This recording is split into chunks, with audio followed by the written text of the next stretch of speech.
Sur Internet, il suffit de taper « Je quitte la Sécu » ou « Quitter le RSI » pour découvrir de très nombreux sites.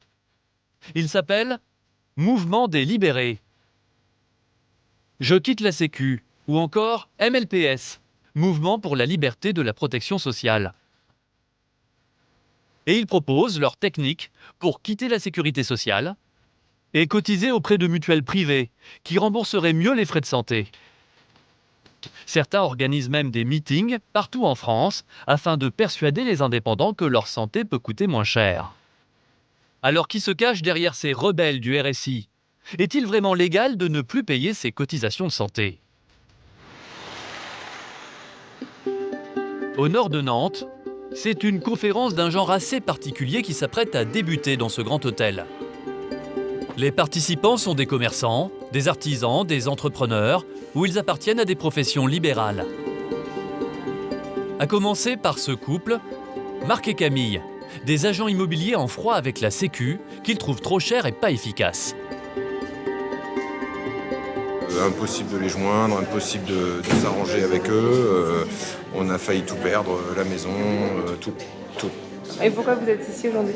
Eh bien, pour nous renseigner sur la libération de RSI et sécurité sociale et voir ce que l'on peut faire pour sortir de cette ornière. Trouver un moyen de quitter la Sécu, voilà ce qui rassemble ici tous ces petits patrons. Car cette réunion est organisée par le Mouvement des libérés. Des indépendants qui ont décidé de se passer de la Sécu et de ne plus payer leurs charges. À leur tête, il y a un certain Claude Reichmann, un homme au parcours peu banal. Eh bien, nous y voilà. Claude Reichmann est un ancien dentiste qui a aussi fait un peu de politique. Il s'est présenté en particulier au présidentiel en 2002. À 78 ans, il s'est trouvé un nouveau combat. Enchanté. Mettre fin à ce qu'il appelle le monopole de la Sécu, persuader les commerçants de quitter le RSI. Je suis content de vous voir arriver ici. Merci. Dans la salle, ils sont déjà quelques 200 chefs d'entreprise à attendre les précieux conseils de leurs leaders, qui multiplient les déplacements en France pour appeler à la rébellion. Un de nos adhérents a compté les kilomètres. Je crois que j'ai dû dépasser les 100 000 kilomètres maintenant. Alors rassurez-vous, je ne les ai pas fait à pied. Dans ces rangs, il y a ceux qui envisagent de quitter la Sécu et il y a ceux qui affirment y être déjà parvenus. J'ai reçu un papier qui est extraordinaire. Il y a quelques semaines, au début avril, c'est la résiliation du RSI. Bravo. Voilà. Un entrepreneur convaincu que la survie de ses affaires ne pouvait passer que par son départ de la sécurité sociale. Monsieur Reichmann qui est là, je peux vous le dire, a sauvé ma vie et certainement quelques têtes que je vois là ce soir. Claude Reichmann est satisfait. Ses supporters seraient de plus en plus nombreux dans tout le pays. Il disait qu'à chaque fois, le nombre de participants double. Ce qui veut dire que tous les espoirs sont permis pour les prochaines réunions. Cela fait des années que Claude Reichmann répète ce discours. Un discours qui peut surprendre. Il affirme que cotiser à la Sécu, ce ne serait pas obligatoire, et même qu'on mentirait là-dessus aux Français depuis des années. Nous avons enfin découvert la preuve qu'on nous a trompés et qu'on vous a trompés. Pour se libérer, que faut-il faire? Il faut contracter une assurance maladie européenne. C'est indispensable d'abord pour des raisons pratiques. Vous ne pouvez pas rester sans assurance maladie. Assurer sa santé dans le privé auprès de sociétés européennes et ainsi payer moins cher ses médicaments et ses visites au médecin. Le discours a fait mouche auprès de Marc et Camille. Nos agents immobiliers aimeraient en apprendre davantage auprès d'un Claude Reichmann très sûr de lui. N'ayez pas peur, ils savent tous qu'ils sont foutus. Ils le savent. Des propos rassurants, alors Marc et Camille se demandent si à leur tour, ils ne vont pas dire adieu à la Sécu. On va sauter le pas de bon gré mal gré aussi, parce que franchement on en a marre de bosser pour rien. Nous en priorité on paye nos salariés et nous on gagne pas notre vie quoi.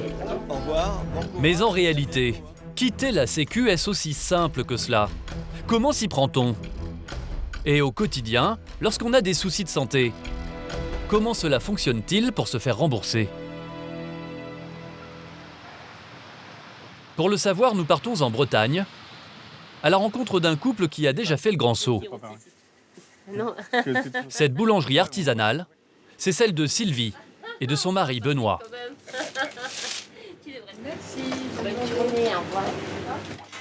Cela fait maintenant presque 2 ans que ce boulanger a décidé de ne plus payer ses cotisations de sécurité sociale. Au départ, c'est sur Internet qu'il a découvert l'existence d'assureurs privés étrangers qui lui promettaient de meilleurs services que la Sécu. C'était vraiment le jackpot puisque non seulement on cotisait beaucoup moins, mais on était déjà beaucoup mieux couverts, ce qui est vraiment une réalité. J'économise 350 € par mois. 350 € moins cher que la Sécu selon ses calculs. Et à ce prix-là, il affirme que ses remboursements de santé sont plus intéressants. Pour comprendre, il faut accompagner Benoît à la pharmacie, où régulièrement il va chercher ses médicaments contre l'asthme. Comme tous les mois, il faut que je renouvelle mon traitement. Et alors qu'il ne paye plus ses cotisations, Benoît veut nous montrer que ça ne change presque rien quand il rend visite à la pharmacienne. Bonjour, je viens pour renouveler mon ordonnance. Les médicaments sur le comptoir. Impossible pour Benoît de régler avec sa carte vitale, elle n'est plus à jour, elle ne fonctionne plus. Il va donc expliquer sa situation. Je n'ai pas de carte vitale, je ne suis plus à la sécurité sociale française. Donc je ne sais pas si vous connaissez, j'ai une caisse privée européenne. Une caisse privée européenne dont Benoît ne peut s'empêcher de vanter les mérites. Et la pharmacienne se montre compréhensive. Il n'y a que des avantages. Oui, c'est des inconvénients qu'il y a à être au RSI. C'est compliqué de faire pire. Voilà. Donc j'en veux sûrement la changer, hein, c'est sûr. Pour la pharmacienne, Sécu ou pas, ça ne change visiblement pas grand-chose tant que l'ordonnance est en règle et qu'elle est payée. Voilà, 62 €. Vous voulez une facture, tout simplement? Ben voilà, vous sortez la facture, puis voilà, moi je me ferai rembourser. Une facture suffirait à se faire rembourser, ça ne serait pas plus compliqué que ça. Au revoir, bonne fin de journée. Cependant, une fois dehors, Benoît ne va pas pouvoir remplir sa feuille de soins exactement comme n'importe quel Français. Donc j'ai eu la feuille que tout le monde a en fait quand on va dans une pharmacie, avec la liste de tous les médicaments. Et il ne me reste plus qu'à mettre mon numéro de sécu. Un numéro de sécu façon de parler. En fait, il s'agit de l'identifiant de Benoît fourni par son nouvel assureur privé. Là, je mets mon numéro de sécurité sociale européenne, qui n'est pas vraiment un numéro de sécurité sociale, mais c'est un numéro de contrat en fait qui sert de numéro de sécu. Donc il y a 5 chiffres, tout simplement. Une série de chiffres que Benoît va inscrire sur sa feuille de soins. Sans carte vitale, il est obligé de tout faire à la main. On est obligé de remplir les papiers à l'ancienne. Ensuite, il va mettre sa feuille dans l'enveloppe que lui a fournie son assureur privé. Et la lettre va bientôt quitter la France. Direction la Grande-Bretagne. Et voilà. Je pense qu'en courant de semaine prochaine, je serai remboursé. Normalement, ça met 4-5 jours. Quelques jours plus tard, en effet, voici ce qu'a reçu Benoît dans sa boîte aux lettres, un avis de remboursement. Son médicament contre l'asthme lui est remboursé à 100%. La sécurité sociale, elle, n'aurait remboursé que 65%. Et ce n'est pas tout. L'assureur privé lui rembourse aussi ses séances d'ostéopathie, 40 €. À la Sécu, l'ostéopathie n'est pas remboursable. Voilà pourquoi Benoît en est persuadé. Il fait une bonne affaire en refusant de payer la Sécu. Je vais exactement vous montrer la différence. Il commence par nous montrer le montant des cotisations qu'il devrait normalement payer au régime de sécurité sociale. Au niveau du RSI, la somme qui m'est réclamée aujourd'hui par mois, c'est 1 360 €. 1 360 € en France, alors que chez son assureur privé étranger, c'est beaucoup moins. Et ici, j'ai l'avis d'opération de ce que je paye dans ma caisse de sécu privée, où je paye exactement 592,62 €. 592 € d'un côté et plus de 1 300 € de l'autre. Pour Benoît, cela fait chaque mois près de 700 € de moins à dépenser. Alors cette économie en vaut-elle la chandelle? Notre boulanger est-il toujours aussi bien couvert que lorsque la Sécu s'occupait de lui? Benoît n'a aucun doute. Je suis mieux couvert que la sécurité sociale en tout cas. À commencer par une dépense que font tous les Français, la visite chez le médecin traitant. Quand je vais chez le médecin, je suis remboursé 23 € sur 23. Mes médicaments sont remboursés intégralement. alors que pour une consultation chez un généraliste, la Sécu, elle, ne rembourse que 15,10 €. Même constat en matière de santé dentaire. Si Benoît doit par exemple se faire poser une prothèse, son assureur privé lui promet un remboursement pouvant aller jusqu'à 1 500 € par an.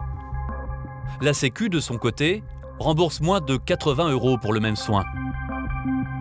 Donc sur un implant qui peut être coûteux, si on a déjà 1 000 €, c'est déjà ça de moins à sortir de sa poche. Oui, bonjour madame, je suis journaliste pour la chaîne D8 et je prépare un reportage sur les Français qui décident d'arrêter de payer leurs cotisations sociales pour venir chez vous. Voilà, je voulais savoir si c'était possible d'organiser un tournage dans vos locaux. Malheureusement, ce sera un non pour votre demande. On ne fait pas de tournage et on ne donne pas d'interview du tout. D'accord. Au plaisir. Merci madame, au revoir. Nos caméras ne sont pas les bienvenues, alors nous allons rappeler en nous faisant passer cette fois pour un simple client.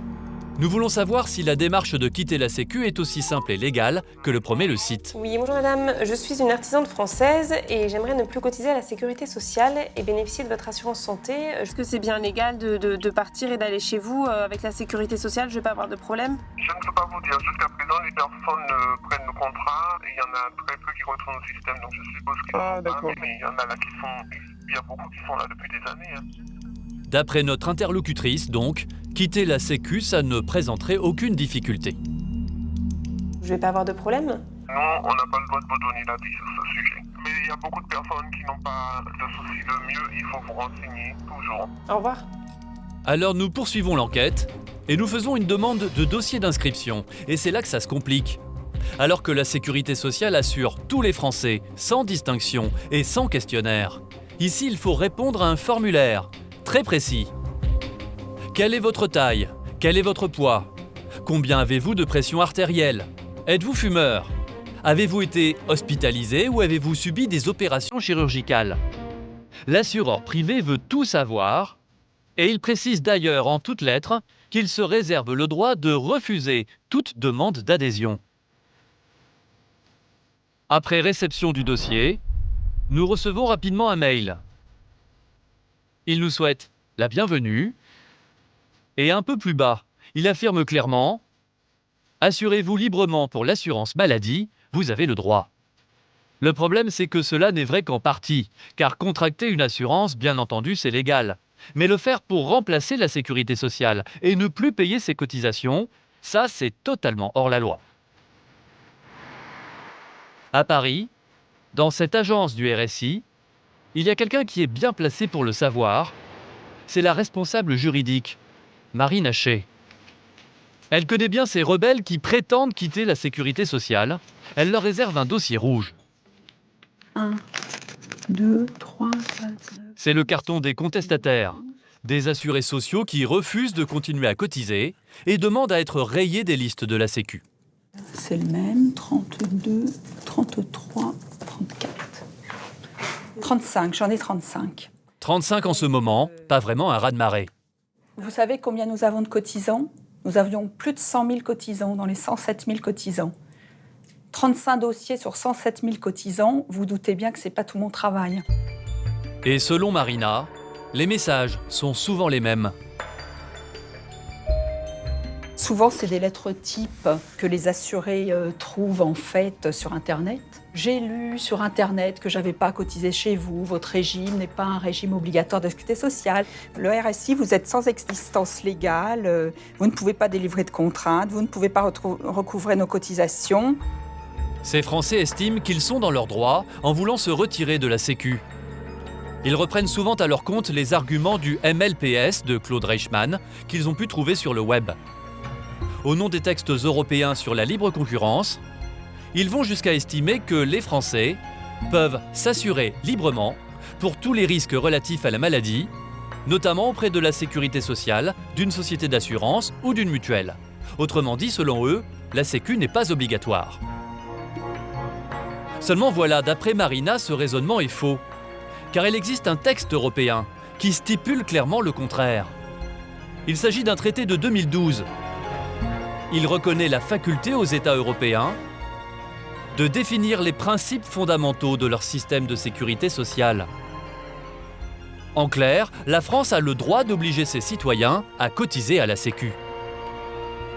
Notre régime est un régime légal, obligatoire. Et ça résulte non seulement de la loi, ça résulte de la Constitution française. C'est le choix de la France d'avoir pris une sécurité sociale qui couvre la majeure partie, même la totalité de la population. C'est universel.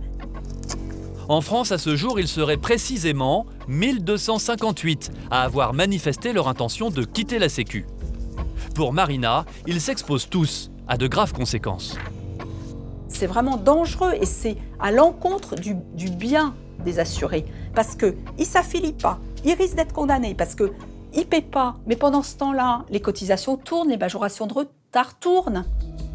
Et effectivement, ces révoltés sont systématiquement attaqués en justice par l'administration et condamnés par les tribunaux. Sauf que cela ne suffit pas à stopper le mouvement. Car pour ne plus payer leurs cotisations de sécu, certains, vous allez le voir, sont prêts à aller très très loin.